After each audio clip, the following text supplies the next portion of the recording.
morning children. Today we'll study class 9 economics chapter 2 people as resource. आज हम पढ़ेंगे, पहले हम पढ़ चुके हैं कि किस तरीके से हम हमारी इतनी पॉपुलेशन है उसको हम क्वालिटी में चेंज कर सकते हैं ना, किस तरीके से हम बेटर एजुकेशन दे सकते हैं उनको, उन पे हेल्थ फैसिलिटीज़, ये सब के बारे में हमने पढ़ा। और हम उनको एजुकेशन में इन्वेस्ट करेंगे, उनको प्रॉपर एजुकेशन देंगे, हेल्थ केयर देंगे, तो वो किस तरीके से हमारे लिए एक एसेट्स बन जाएंगे, है ना। अब हम देखेंगे कि जो अनएम्प्लॉयड है, जो रिसोर्स नहीं बन पाए, उनके लिए क्या है ना, जो रिसोर्स नहीं बन पाए, दैट इज़ अनएम्प्लॉयमेंट जो है, तो उनके बारे में हम पढ़ेंगे आज। हमने Sakal's mother Sheela's looked after the domestic chores, children helped her husband Bhuta in the field. Sakal's brothers Jitu and sister Situ spent their time playing and roaming. Can you call Sila or Jitu or Situ unemployed? If not, why? क्या हम इनको unemployed बोलेंगे? बोल सकते हैं इनको unemployment, क्योंकि वो तो देखो, जो छोटे बच्चे हैं अभी, वो क्या है, उनकी एज नहीं है काम करने की। आप बोल सकते हैं जैसे 15 to 59 ईयर्स होती है काम करने की ना, तो वो तो छोटे बच्चे हैं, वो अनएम्प्लॉयमेंट की कैटेगरी में नहीं आएंगे। और शीला भी क्यों नहीं आएगी? क्योंकि वो ऐसा नहीं बोल रही है कि वो काम करना नहीं चाहती है। वो ऐसा नहीं कहा उसने कि यदि उसे काम मिलेगा तो वो करेगी, और यदि जब यदि उसको काम मिलता और वो कहती नहीं मुझे काम नहीं करना है, तब हम उसे कहते हैं कि वो अनएम्प्लॉयड है। तो सबसे पहले इसका डेफिनेशन क्या होता है? अनएम्प्लॉयमेंट होता क्या है? Unemployment is said to exist. कब होता है unemployment? Unemployment is said to exist when people who are willing to work at the going wages cannot find jobs.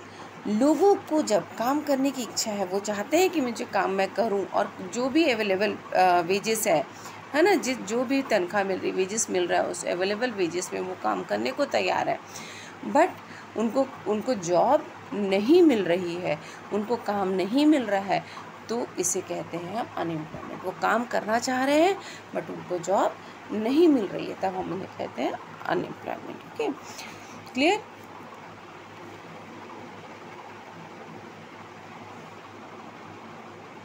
Sheila is not interested in working outside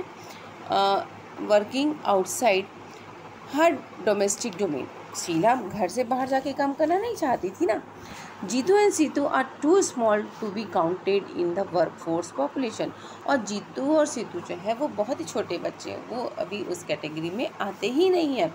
neither Jitu और सीतू और Sheela can be counted as unemployed, इसलिए हम उनको unemployed count ही नहीं करेंगे, ठीक है। The work force of population includes people from, कहाँ से कहाँ तक के लोगों के लिए, काम के लिए हम कहते हैं that is from the 15 to 59 years. Okay, इसको याद रखिएगा। Sakal's brother and sister do not fall within this age group. और उसके जो छोटे भाई बहन हैं वो इस ग्रुप में फॉल नहीं करते हैं, है ना। मीन्स वो बिलो 15 ईयर्स होंगे, और यदि उसके ग्रैंडफादर होंगे तो समझिए एवर 59 होंगे, तो वो भी इस कैटेगरी में नहीं आते हैं। Saka's brother and sisters do not fall within this age group, so they cannot be call unemployed, इसलिए उनको हम अनएम्प्लॉयड नहीं बोलेंगे। तो अनएम्प्लॉयड हम किसको बोल रहे हैं? अनएम्प्लॉयमेंट में वो बंदा आता है, unemployment is said to exist when people are willing to work, जब लोग काम करना चाहते हैं, एट अवेलेबल वेजेस, है ना, जो वेजेस मिलेगा उस वेजेस पे वो काम करना चाहते हैं, but they cannot find the jobs, और उनको काम नहीं मिल रहा है, तब हम उन्हें अनएम्प्लॉयड बोलेंगे, ठीक है। Sakal's mother Sheela work for the family, Sakal की जो मम्मी है वो काम करती है घर के लिए। She is not willing to work outside for the domestic domain for the payment, वो घर से बाहर जाके काम करने के लिए नहीं करती है कि घर जाके बाहर का काम करो, पैसा कमाओ, ऐसा उनका काम नहीं है, वो काम नहीं करना चाहती है ना। She too cannot be called, और इसलिए उनको भी हम, यदि वो काम करना चाहती है और उनको जॉब नहीं मिलती, तब हम उनको कहते हैं, लेकिन वो तो काम करना ही नहीं चाहती, बाहर जाती नहीं, वो घर का ही काम करती हैं वो। Saka's grandparents, although not mentioned in the story, cannot be called. और मैंने बताया जो यदि उसके ग्रैंडफादर के मेंशन होते, ग्रैंड-पेरेंट्स मेंशन होते, तो वो भी अनएम्प्लॉयड की कैटेगरी में नहीं आते। तो जो एज ग्रुप कितना है 15 टू 59 ईयर्स का, जो 15 टू 59 ईयर्स का है, उसी वो एज ग्रुप में आएंगे। ठीक है। In case of India we have unemployment in rurals and urban areas. हमारे इंडिया में क्या है, अनएम्प्लॉयमेंट हम रूरल एरिया हो या अर्बन एरिया, दोनों जगह देखने को मिलता है। However the nature of unemployment differs. हाँ, ये है कि जो उसका नेचर जो है अनएम्प्लॉयमेंट का वो अलग अलग हो जाता है। जैसे कि इन केस ऑफ रूरल एरिया हम देखते हैं कि वो क्या है, सीजनल है और डिस्गाइज अनएम्प्लॉयमेंट होता है। ठीक है। सीजनल कहाँ पे, रूरल एरिया में। कौन सा, सीजनल एंड डिस्गाइज्ड अनएम्प्लॉयमेंट होता है। और वहीं अर्बन एरिया में उसको हम कहते हैं एजुकेटेड अनएम्प्लॉयमेंट। ओके, याद रखिएगा ये। अब देखते हैं सीजनल अनएम्प्लॉयमेंट होता क्या है। Seasonal unemployment happens when the peoples are not able to find jobs during some months of the year.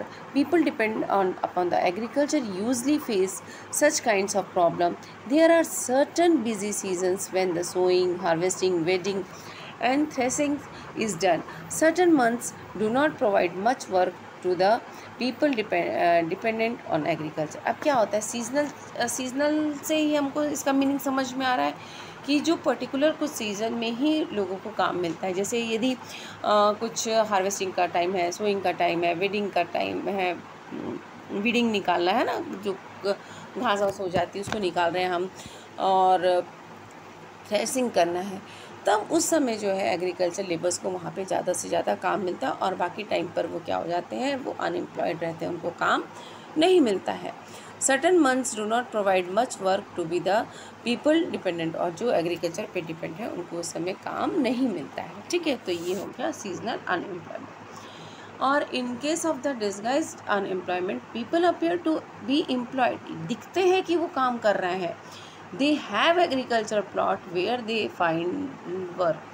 This usually happens among the family members engaged in the, ये कहाँ पर होता है डिस्गाइज्ड, आप बोल सकते हैं। जैसे इसको डिस्गाइज्ड अनएम्प्लॉयमेंट को हम हिडन अनएम्प्लॉयमेंट भी कहते हैं, अंडर अनएम्प्लॉयमेंट भी कह सकते हैं, छुपी हुई, हाँ ना, छुपा हुआ। कैसे, मान लीजिए एक प्लॉट एरिया है, रूरल एरिया में एक खेत है जिसमें 5 परिवार के 5 लोग काम कर रहे हैं, लेकिन यदि उस खेत में यदि 3 लोग भी काम करते तो उतना ही प्रोडक्शन होता जितना 5 लोगों के करने से हो रहा है। मतलब वहाँ पे 2 लोग जो काम कर रहे हैं वो तो दिख रहा है कि काम कर रहे हैं, है ना, वो दिख रहा है हमको काम कर रहे हैं वो, लेकिन उनके ना काम करने से वहाँ कुछ फ़र्क नहीं पड़ता। यदि वो काम नहीं भी करते तो भी उतनी ही प्रोडक्शन होती जितना वो कर रहे हैं तो भी हो रही है ना। तो यदि और यह प्रोड्यूस हो रहा है तो वो, यदि वो चाहते तो क्या हो सकता था कि वो बिना मतलब का वहाँ काम कर रहे हैं, सोचिए, है ना। यदि वो चाहते तो दूसरी जगह पे काम करके और वो पैसा कमा सकते थे, लेकिन ऐसा नहीं हो रहा था, है ना। तो उनके लिए हम कह सकते हैं कि इसी को हम कहते हैं डिस्गाइज एम्प्लॉयमेंट। देखिएगा अब यहाँ मैंने किसी एग्जांपल से समझाया, आप देखते हैं आपकी बुक में क्या लिखा है। This usually happens among the family members engaged in agriculture activity. मैंने कहा कि एग्रीकल्चर एक्टिविटी में जो फैमिली मेम्बर्स जुड़े हुए हैं उनके साथ वहाँ पे ऐसा होता है। देखिए, the work requires for the service of 5 people but engage 8 people. अब यहाँ 5 लोगों को काम की ज़रूरत है कि 5 लोग काम करेंगे, लेकिन वहाँ पे जुड़े कितने लोग हैं, 8 लोग जुड़े हुए हैं। वो कह रहे हैं कि हम काम करते हैं, लेकिन वो काम नहीं करते तो भी उतना ही प्रोडक्शन होगा, है ना। 3 पीपल्स आर एक्स्ट्रा। यहाँ पे जो काम, अब यहाँ पे 3 जो लोग हैं वो एक्स्ट्रा हो गए हैं। This 3 peoples also work in the same plot as the others. The contribution made by the 3 extra people does not add the contribution made by the 5 peoples. अब ये जो 3 लोग एक्स्ट्रा काम कर रहे हैं वो नहीं भी करते हैं तो भी 5 लोग उतना ही काम कर पाते हैं, है ना। तो इनका रहना नहीं रहना कोई फ़र्क नहीं पड़ रहा था, फिर भी वो दिखा रहे थे कि वो काम कर रहे हैं, है ना।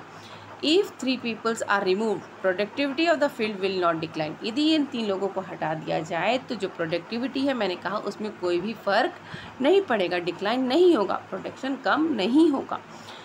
The field requires the service of 5 people and 3 extra people are disguise unemployed. ठीक है, ये 5 लोगों को काम में जो 3 लोग एक्स्ट्रा काम किए जा रहे थे, ये है हमारे डिस्गाइज अनएम्प्लॉयड। ठीक है, क्लियर। अब इन केस ऑफ अर्बन एरिया में क्या होता है, एजुकेटेड अनएम्प्लॉयमेंट होता है। कैसे has became common. Rural area, urban area में सबसे ज़्यादा क्या है, ये एजुकेटेड अनएम्प्लॉयमेंट का जो फेनोमेना है ये बहुत कॉमन हो गया है। Many youths with a matriculation, graduation and post graduation degrees are not able to find job. जो बहुत से आपके मेट्रिकुलेशन जो 10th पास कर लिए, ग्रेजुएट हो गए, इवन उन्होंने पीजी कर ली, उनको भी जॉब नहीं मिल रही है। Study showed that the unemployment of the graduate and the post graduate has increase faster than among the matriculates. आजकल जो ग्रेजुएट और पोस्ट ग्रेजुएट पीपल्स हो गए हैं, इनके में हमको अनएम्प्लॉयमेंट बहुत ज़्यादा देखने को मिलता है। आप कैसे बोल सकते हैं कि ये, क्योंकि इतना ज़्यादा पॉपुलेशन हो गया है और due to the scarcity of job, मतलब जॉब की कमी के कारण ये अनएम्प्लॉयड हो रहे हैं। और कुछ आप बोल सकते हैं due to the lack of skill. पढ़ाई तो सब कर रहे हैं लेकिन किसी के पास स्किल नॉलेज नहीं है ना, स्किल नहीं है, इसकी वजह से भी ऐसा हो रहा है। और एक कारण ये भी है कि हम जैसे पढ़ के आए थे कि क्वालिटी ऑफ एजुकेशन से, यदि हम क्वालिटी नहीं देते हैं तो भी ये प्रॉब्लम आती है ना। तो ये रीज़न है कि जो एजुकेटेड अनएम्प्लॉयमेंट है वो बढ़ती ही जा रही है। अब आप किसी जैसे कि कोई आपका बोलिए कि इंजीनियरिंग कर लिए हैं और वो उनके पास जॉब नहीं है आजकल, है ना। The paradoxical manpower situation is witnessed as a surplus of the manpower in the certain categories coexist with the shortage of the manpower in the others. There is unemployment among the technically qualified person. Unemployment हमको जो technically qualified persons है उसमें भी हमको देखने को मिल रहा है। While there is a dearth of technical skills required for the economic growth. और क्या है कि जो हमको स्किल चाहिए, टेक्निकल स्किल चाहिए, उसकी कमी भी है। क्लियर। अब देखते हैं कि क्या रीज़न क्या है इसके, डिसएडवांटेजेस क्या है, ये जो अनएम्प्लॉयमेंट हो रहा है, जो ये प्रॉब्लम्स आ रही है, किसकी वजह से, क्यों हो रहा है।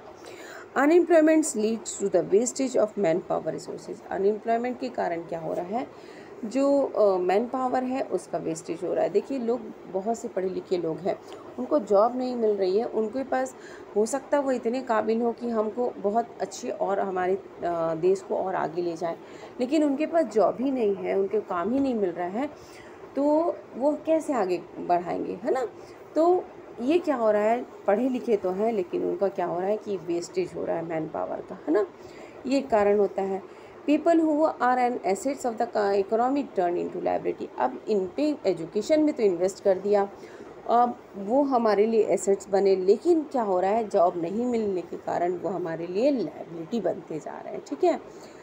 There is a feeling of hopelessness and despair among the youth. अब जॉब नहीं मिलती है तो लोग क्या हो जा रहे हैं, बहुत ही होपलेस हो जा रहे हैं।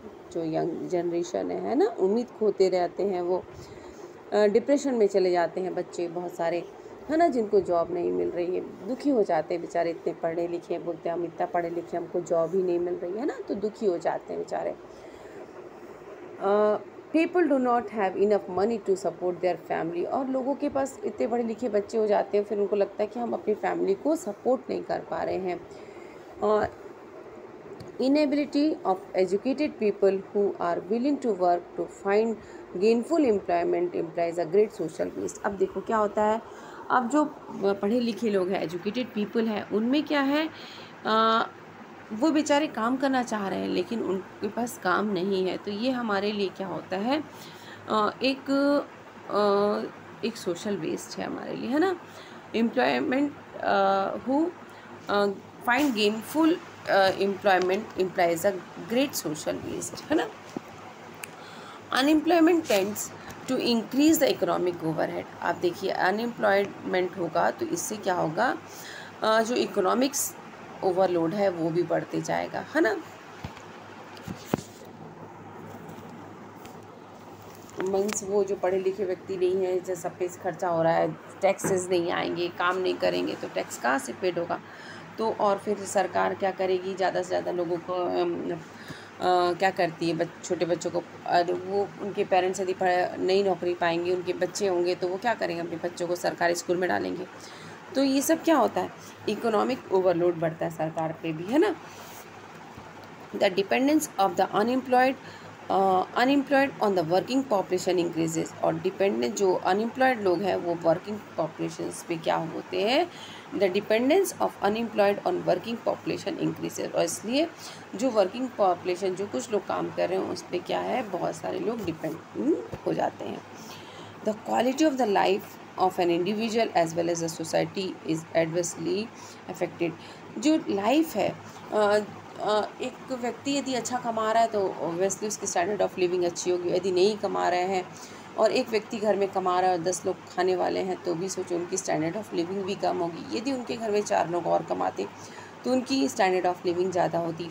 तो इससे क्या हो रहा है कि जो क्वालिटी ऑफ लाइफ इंडिविजुअल का बोलिए और सोसाइटी का भी बोलिए तो बहुत ही इससे प्रभावित हो रहा है। When a family has to live on the bare subsistence, okay ये वाला था। अब देखिए इससे क्या हो रहा है, डिक्लाइन इन द, अब इससे क्या होता है, डिक्लाइन इन हेल्थ स्टेटस भी डिक्लाइन हो रहा है। लोगों के पास पैसे नहीं है तो ऑब्वियसली है कि वो इतना न्यूट्रिशन फूड नहीं खा पा रहे होंगे। और इससे जो यदि उनके पास पैसे नहीं है तो क्या होता है, स्कूल से विड्रॉ भी कर लेते हैं, ड्रॉप आउट्स बढ़ते जा रहा है। बच्चे स्कूल से यदि अच्छे स्कूल्स में पढ़ते हैं, यदि नहीं पढ़ पाए, पैसे नहीं होने की वजह से वो क्या है, स्कूल से विड्रॉल ले लेते हैं, ड्रॉप आउट्स हो जाता है उनका, है ना, वो निकल जाते हैं स्कूल से, ये भी नुकसान हो जाता है। Hence unemployment has a detrimental impact on the overall growth of an economy. तो ये इसका बहुत बड़ा प्रभाव हमारी अनएम्प्लॉयमेंट का जो है हमारी इकोनॉमी में पड़ता है, ठीक है। Increase in the unemployment is an indicator of depressed economy. जब अनएम्प्लॉयमेंट जो है बढ़ते जाएगा तो हमारी इकोनॉमी क्या होगी, डिप्रेस कम होती जाएगी। It is also the waste of resources. ये एक रिसोर्स का भी वेस्ट हो जाता है। अच्छा, ह्यूमन एज अ रिसोर्स ही है ना हमारे लिए, उनको उन पे हमने इन्वेस्ट किया, पढ़ाया, अच्छा शिक्षा दी उनको, तो लेकिन फिर भी वो हमारे लिए वेस्ट हो जाते हैं यदि उनको अच्छी नौकरी ना मिले तो। If people cannot be used as a resource, they are naturally appear as a liability। यदि जो people को हमने एज अ रिसोर्स के लिए अच्छा यूज़ नहीं कर पाए तो वो हमारे लिए क्या बन जाते हैं, लाइबिलिटी टू द इकोनॉमी, ना, वो हमारे लिए लाइबिलिटी बन जाते हैं। अब इंडिया के केस में क्या होता है, in case of India statically the unemployment rate is low, statically the unemployment rate is low, large people is number of people represented with a low income and productivity are counted as employed। अब यहाँ क्या India में बोल रहा है कि कम है, लेकिन क्या होता है कि मान लो कि यदि हमने बोल दिया कि 100 रुपये है, 100 रुपये प्रति व्यक्ति यदि रोज़ कमाता है तो वो पॉवर्टी लाइन से ऊपर है। यदि मान लो वो 101 रुपये ही कमा रहा है, रोज़ लोग सब कमा रहे हैं, तो क्या आप बोलेंगे कि वो बहुत रिच हो गया, बहुत अच्छा हो गया? नहीं ना, क्योंकि वो तो सिर्फ जस्ट जो बॉर्डर है उसी को कर रहा है ना, 101 रुपये ही कमा रहा है, तो उससे उसकी स्टैंडर्ड ऑफ लिविंग तो नहीं बढ़ेगी। यदि मान लीजिए कोई इंजीनियर है, अब इंजीनियर व्यक्ति, आप देखते हैं हम लोग की जैसे गवर्नमेंट जॉब में कुछ निकलता है, यदि प्यून की वैकेंसीज भी निकलती है तो जो बहुत ही एजुकेटेड पर्सनस है वो भी उस प्यून की नौकरी के लिए अप्लाई करते हैं। क्यों? क्योंकि यहाँ उनको जॉब नहीं मिल रही है तो वो सोचते हैं कि मैं एटलीस्ट कोई तो काम करूँ, तो वो कोई भी काम करने को तैयार, लेकिन इससे क्या है, स्टैंडर्ड ऑफ लिविंग नहीं बढ़ता है ना। और यदि मैं आपका आप 33 पासिंग मार्क्स होते हैं, यदि आप लेकर आते हैं 34 तो क्या आप क्या टॉपर बन जाएंगे? नहीं, you will not be the topper, है ना। आपको तो टॉप करने के लिए 99 लाना होगा, है कि नहीं। तो उसी तरीके से they appear to be work, वो लगता है कि वो काम कर रहे हैं पूरे, but in terms of their potential and income वो सिर्फ वो दिखता है कि वो काम कर रहे हैं। When the person is not working up to the full, आप अब बोल सकते हैं अनएम्प्लॉयमेंट कब हो रहा है लोगों का, एजुकेटेड अनएम्प्लॉयमेंट है या कब हो रहा है, जब लोग अपनी पोटेंशियल के हिसाब से काम नहीं करते हैं। जब when the person is not working up to his और हर पोटेंशियल, तभी हो रहा है ये। They appear to work throughout the year, but in terms of their potential and income, it is not adequate for them. मैंने वही बताया कि एक अच्छे पढ़े लिखे व्यक्ति हैं लेकिन वो छोटा काम कर रहे हैं जो कि उनकी पोटेंशियल भी नहीं है और उनको उतना इनकम भी नहीं मिल रहा। ठीक है, the work that they are pursuing seems forced upon them, और जो वो काम करते हैं ऐसा लग रहा है कि किसी ने उन पर फोर्स किया हुआ है। They may therefore want other work for of their choice, और वो हो सकता है कि वो अपनी चॉइस का कोई और भी काम कर सकते हैं। Poor people can not afford to sit idle, जो गरीब लोग हैं वो खाली बैठ के अफोर्ड नहीं कर सकते हैं कि घर में, क्योंकि बहुत से लोग होते हैं खाना उनको सबके लिए सब कुछ पाना, तो वो आइडल बैठना अफोर्ड नहीं कर सकते हैं। They tend to engage in any activity irrespectively of earning potential, वो किसी भी काम को करने को तैयार हो जाते हैं ताकि वो कुछ तो कमा सकें। Their earning keeps them the bare subsistence level, और चाहे वो उससे ज़्यादा कमाते, लेकिन यहाँ पे देखो, can you remember how much did you पे टू द, अब ये जो यहाँ सूप कॉबलर है, हम इसको कितना दे देते हैं, है ना, इतना, तो कितना अर्न कर पाते हैं लोग। Moreover, the employment structure is characterized by self-employment in the primary sector. The whole family contributes in the field, even though not everybody is really needed. अब एक खेत में पूरे का परिवार पूरा काम करता है, जबकि उतने लोगों की वहाँ ज़रूरत नहीं होती, तो भी हम देखते हैं कि वो काम कर रहे हैं। सो वहाँ पे हमको क्या देखने को मिलता है, डिस्गाइज्ड अनएम्प्लॉयमेंट देखने को मिलता है हमको। कहाँ पे, एग्रीकल्चर सेक्टर में देखने को मिलता है ना, ये पॉइंट है, देखिए, है ना, हमको एग्रीकल्चर सेक्टर में देखने को मिलता है।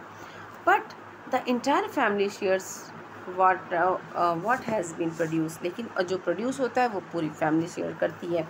This concept of sharing of the work in the field and the produce reduces the hardship of the employment and unemployment in the rural sectors, but this does not reduce the poverty of family. इससे गरीबी काम तो कर लेते हैं, सब share करते हैं, लेकिन उनकी जो गरीबी है वो जाती नहीं है इससे।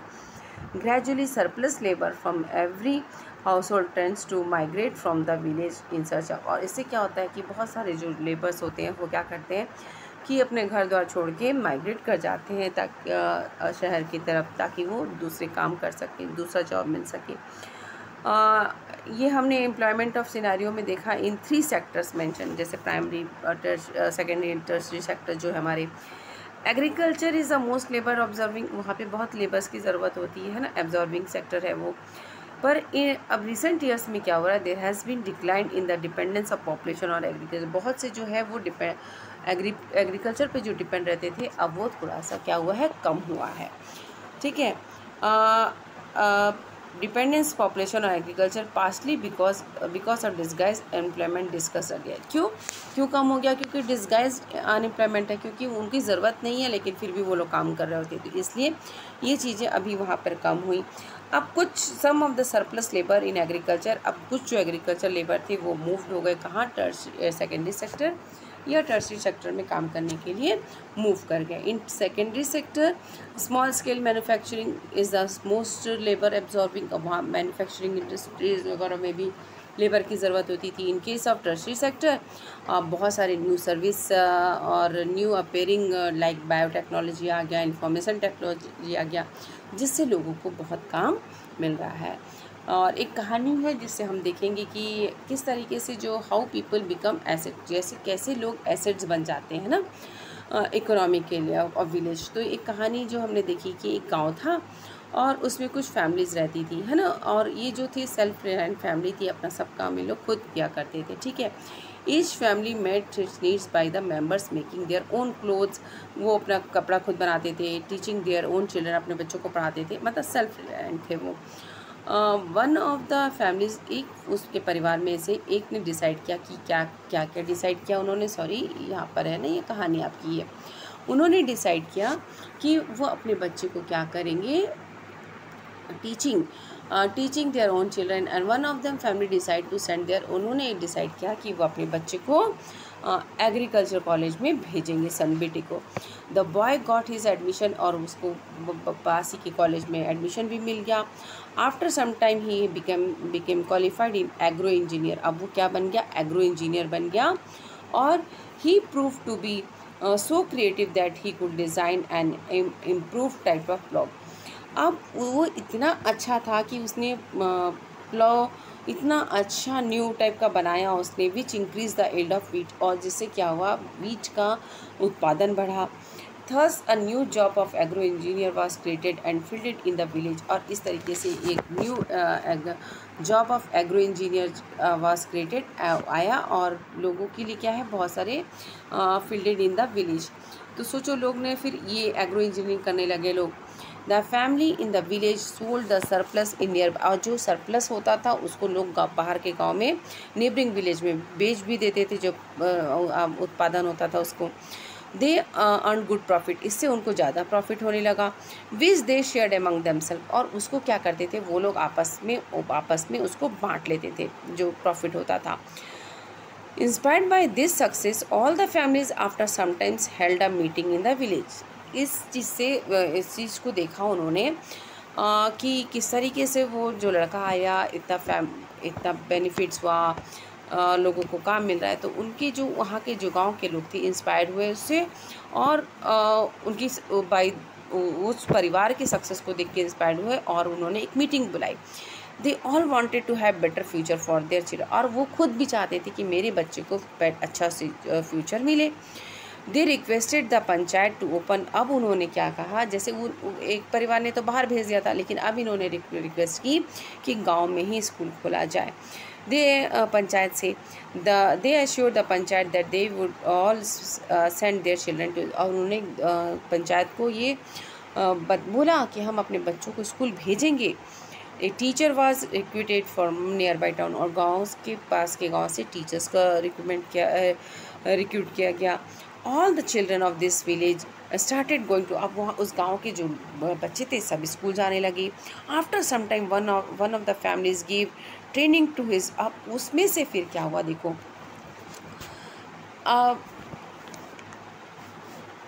अब मोर इनकम हो रहा था तो मोर अपॉर्चुनिटीज़ भी लोगों के सामने आ रही थी, लोग एम्प्लॉयड होते जा रहे थे।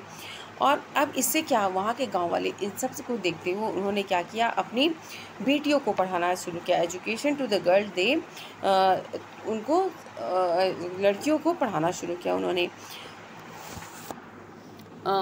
उसको स्टिचिंग सिखाया, स्टिच करना सिखा दिया, टेलरिंग का काम करने लग गई लड़कियाँ, और she started stitching. After some time one of the families gave training to his daughter